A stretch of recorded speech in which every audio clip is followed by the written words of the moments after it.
What caused the bleeding? She got real tight and she looked at me the knife and she fell on it. Where is the knife right now? And who did she get in a fight with? Yes, she did. I was there. I was saying, Mom, I'm not a psychopath. I'm not this murderer. I'm just trying to peacefully leave or peacefully coexist and just figure something out. And she kept telling me to shut up and shut up. And when I wouldn't shut up, she hit me. November 14th, 2023. Charlotte County, Florida. A 911 call comes in just after dark. The caller says a teenage boy has threatened to kill his mother.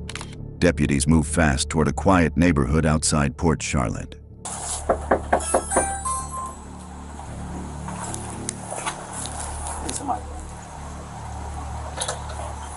Hello? Hello. Hey, how you guys doing? Good. Yeah, you guys can come on in. He's doing standing marches. He's not a happy camper right now. Can't answer the door right now, but if you'd like to leave a message. Inside the home, they find 16-year-old Colin Griffith standing in the living room with weights raised above his head. His mother, 39-year-old Kathy Griffith, tells them he is being disciplined for an earlier outburst. You know, I'm not trying to make it sound like it's an easy task, ma'am, because I'm sure it's a tough thing to do. But I struggle with a kid that's being released from jail and saying, if you bring me back there, she's gonna die. She claims he attacked her the night before. Deputies separate them and place Colin in the back of a cruiser. Kathy steps outside, visibly shaken. And so when he gets there, if he tells them he's not homicidal or suicidal. I don't care what he tells them. He told the jail staff he wants to kill his mom. He's not staying here. I understand he already has a dead dad. I get it. She has just learned that Colin was overheard saying he planned to kill her. She walks up to the police car and demands to know if it is true. Colin does not respond. The deputies note the tension and record it in their report. Colin, right? Yes, sir. So what's going on, man? Last night, me and my mom went to a physical altercation.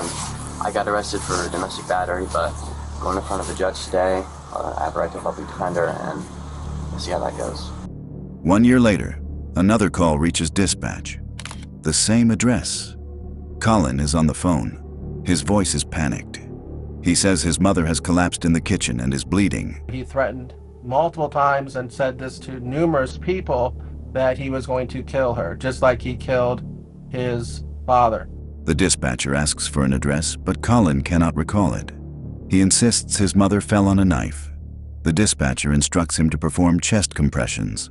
For several minutes, he counts aloud.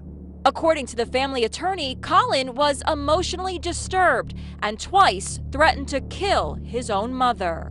When first responders arrive at 6:25 p.m., they find Kathy on her back with no pulse. A large kitchen knife lies in the hallway, coated in blood. Cops say he stabbed her in the neck with a kitchen knife. He's claiming she accidentally fell on the knife. First dad, now mom. It's important to understand, when you look at this, you see a kid. When I look at him, I see a psychopath. Kathy is pronounced dead at 6:27 p.m. Deputies detain Colin and begin piecing together how it reached this point. To understand the killing, investigators trace a pattern of violence that had stretched for months. In September 2023, deputies were called to Colin's high school. Teachers reported that he claimed his mother had pointed a gun at him that morning. No, we can only make a decision based on the evidence we have at the time. It's impossible to sit back and predict somebody's future behaviors. Deputies questioned Kathy, who denied it and described her son as angry over a failed test and recent punishment. They spoke with Colin, who insisted she had threatened him. Believing Kathy's version, deputies took no action. When Colin heard that decision, he warned that he would defend himself if she tried it again. Deputies saw that as a threat. Did you make any statements saying that you were going to kill your mom if you got in a car with her? No, sir. I'm trying to figure out why we would have a corporal at the jail that took you out, that dropped you off with your mom and telling us that you said, don't put me in a car with her, I'm going to kill her. Yeah, Was that said? I did not say I was going to kill her. I did not say kill. And placed him under Florida's Baker Act for a 3-day psychiatric evaluation. He was released on September 19th. Within hours, he repeated his claims and threatened both his mother and grandmother. New video in of Colin Griffith walking out of the jail after being processed and released. Let's take a look. He spoke of pushing them from a car, stabbing them, or shooting them. Deputies initiated another Baker Act. After a second 3-day stay, he was released on September 22nd.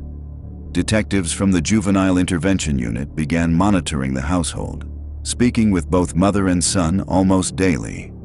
It did little to calm the situation.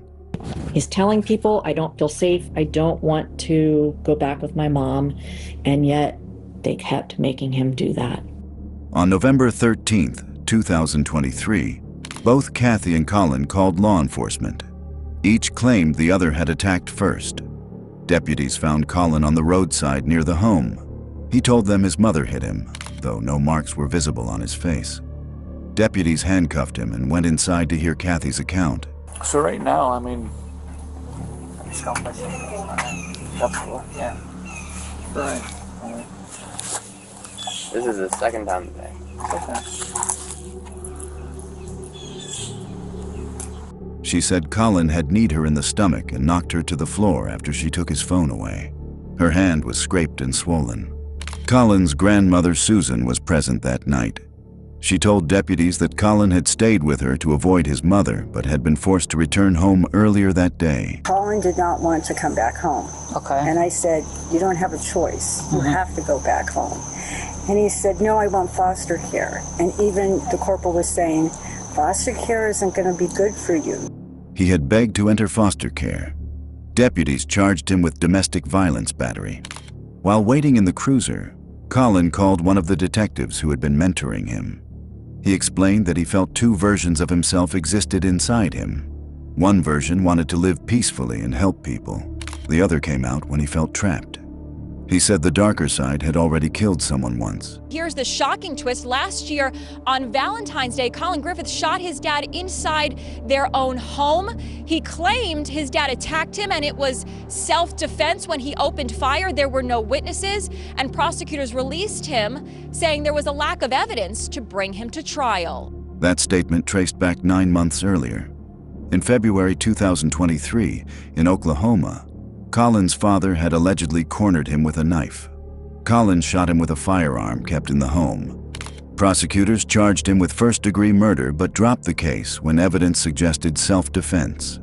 After the shooting, Colin moved to Florida to live with his mother. After killing his dad, Colin Griffith moved across the nation to live with his mom outside Tampa. They seemed to be getting along. Back at the cruiser that November night, Colin told deputies he was unsure what he might do if conflict erupted again. He said he could not promise control. Deputies documented the warning. No, sir, it's not good.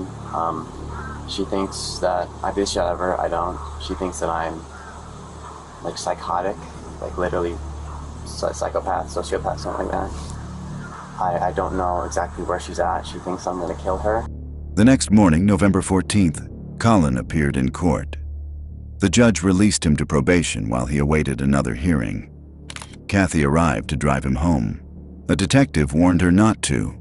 Kathy said she would accept the risk if it meant spending more time with her son. She left the courthouse with him in the car. Minutes later, a detention officer called the sheriff's office. He reported that Colin had said he would kill his mother once he was free. Neighbors see Colin and Mom arguing outside, and Colin grabs his mother by the hair and drags her into the house. Deputies responded immediately to the home. Kathy met them at the door and allowed them inside. Colin was again marching in place with weights overhead. He denied threatening her, but said they should not live together. Deputies agreed. They invoked the Baker Act for a third time. Colin was placed in cuffs and returned to the cruiser. Kathy followed them outside, angry that they were taking her son away again. Deputies explained that the threat left them no choice. We talked all the way down, and I said, you have got to learn to get your anger under control. You want to be a Marine. In the months that followed, Colin's attorney arranged a custody compromise. Both Kathy and Susan would share authority. Colin could stay with either of them. By mid-2024, the family appeared stable. Colin graduated high school. He started working as a delivery driver for Domino's Pizza. A new car was registered in his name, a gift that records later showed was funded by his trust, not his mother's income. Social media photos showed them visiting Washington, D.C., touring the White House, and smiling together. As summer ended, tension returned. Kathy texted a friend saying she was slipping into a dark place again. Colin hates me, and I'm tired of this. Catherine Griffith texted a friend as she was about to pick him up at his grandmother's home at a senior living community. On September 7th, 2024, a Ring camera in the home captured a heated argument about a bookshelf. Kathy ordered Colin to leave and locked him out.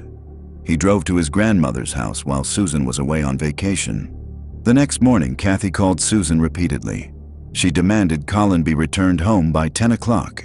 Ring camera video played during the court hearing revealed that Catherine Griffith drove from Port Charlotte to Auburndale to get her son the day she died because she was afraid of him violating his ongoing court order. She warned she would call police and claimed she was selling his car. She said she was already at a buyer's home inside Susan's gated community, though the Ring camera later confirmed she had not left her house. Kathy then texted Colin directly.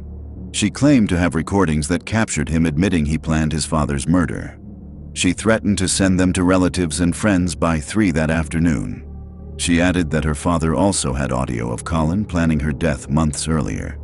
She told Colin he had 10 minutes to call her before she sent the files. Kathy then drove to Susan's neighborhood. Neighbors saw her car speed through the gate and stop abruptly outside the home. I'm going to drive to get him, and if he doesn't get in the car, then the county can deal with him. Neighbors see Colin and Mom arguing outside. They saw her slam the door and walk quickly toward the house. About an hour later, a 911 call reported a stabbing at the property. Deputies found Colin outside, detained him, and began processing the scene. I got off the phone with Rentis, we sat down and we ate, and she started talking to me about how a bunch of really bad shit. And then when I got up and was like, you can't just do that, and she was telling me to shut up, she hit me in the face. And then one neighbor said he saw a hand reach from the doorway and pull Kathy by the shoulder inside. Another said she saw Colin grab his mother by the hair as she yelled for him to let go. Colin refused to answer questions and asked for an attorney. He was booked overnight in juvenile detention. I reacted like this. She grabbed onto me. I hit her in the stomach, and then I'm a wrestler. It was just reactive. Grabbed her. She got to the ground. I grabbed the phone. I started recording, and then I left. That's it. The following day, Polk County Sheriff Grady Judd announced the arrest publicly, calling Colin a cold-blooded killer who showed no remorse. The state attorney charged him with first-degree murder and decided he would be tried as an adult. He's dangerous. He showed zero remorse. Zero remorse. The trial opened on January 29th, 2025. Prosecutors argued that Colin's hatred toward his mother had built over time and that he planned the attack. They were barred from describing the Oklahoma shooting in detail, but played a recording of Colin describing 2 versions of himself, one of whom had already killed. The defense rejected an insanity argument and instead claimed self-defense. They said Colin believed his mother would kill him and that he acted out of fear. Detective Lacey testified that Kathy once said she would rather risk her life than lose more time with her son. The defense countered that Kathy had a history of control and volatility. Colin's grandfather testified that months before the killing, Colin told him he sometimes imagined his mother bleeding to death. The defense undermined his credibility, showing he rarely spoke with Colin and did not attend Kathy's funeral. The defense called one witness, Colin's grandmother, Susan. She testified that Kathy had a long history of violence predating Colin's birth. She described past incidents in which Kathy rammed a husband's car, stabbed him with a corkscrew, and threatened an ex-husband's family. She also said Kathy once beat Colin with a belt and admitted to pulling a gun on him. Prosecutors challenged her account, suggesting she was protecting her grandson by tearing down her daughter's memory. Susan said her daughter struggled with mental illness and that the family had tried to help her for years. Colin did not testify. After 12 hours of deliberation, the jury reached a verdict on February 5th, 2025. Not guilty on all counts. Colin walked out of jail that night, free. The case file tells a story of warnings, missed interventions, and a cycle that no one could stop. 3 psychiatric holds, repeated violence, and a final scene that lasted minutes. The evidence could not prove murder beyond a reasonable doubt. The jury followed the law. The result left one family destroyed and a teenager acquitted of killing the second parent to die by his hand. What justice could not reach, time will remember.